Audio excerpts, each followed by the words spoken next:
Monsieur Attal, manifestement, il est prêt à tout pour exister, y compris à raconter n'importe quoi. Et je vais lui rappeler que dans un état de droit, la présomption d'innocence, lorsqu'on fait appel, est un principe fondamental qui garantit à tout justifiable un droit de recours et une possibilité d'être rejugé dans des conditions de remise à zéro du procès. Pour que les choses soient bien claires, on va le redire, la présomption d'innocence existe jusqu'à la cassation. C'est un petit peu embêtant lorsqu'on est... qu'on a été Premier ministre, de piétiner de cette façon l'état de droit.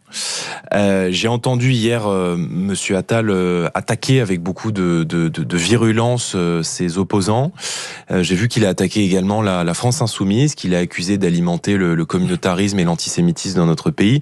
Je vais simplement lui rappeler que s'il existe aujourd'hui des antisémites à l'Assemblée nationale, sous les couleurs de la gauche et de l'extrême gauche, c'est parce qu'il a retiré ses candidats aux dernières élections législatives. C'est de la diffamation ce qu'il a fait ou pas ? Pour appeler à voter pour des candidats qui tiennent ouvertement des propos communautaristes, antisémites et qui sont dans la roue de toutes les revendications. C'est de la diffamation ce qu'il fait quand il dit tu voles, tu payes ?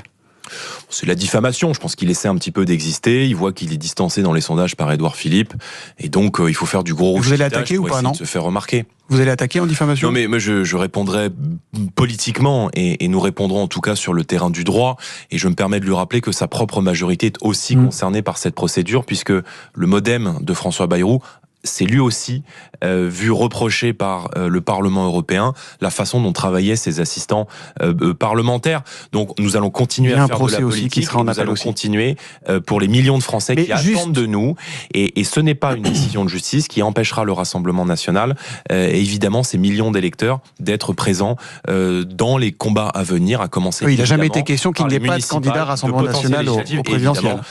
L'élection présidentielle.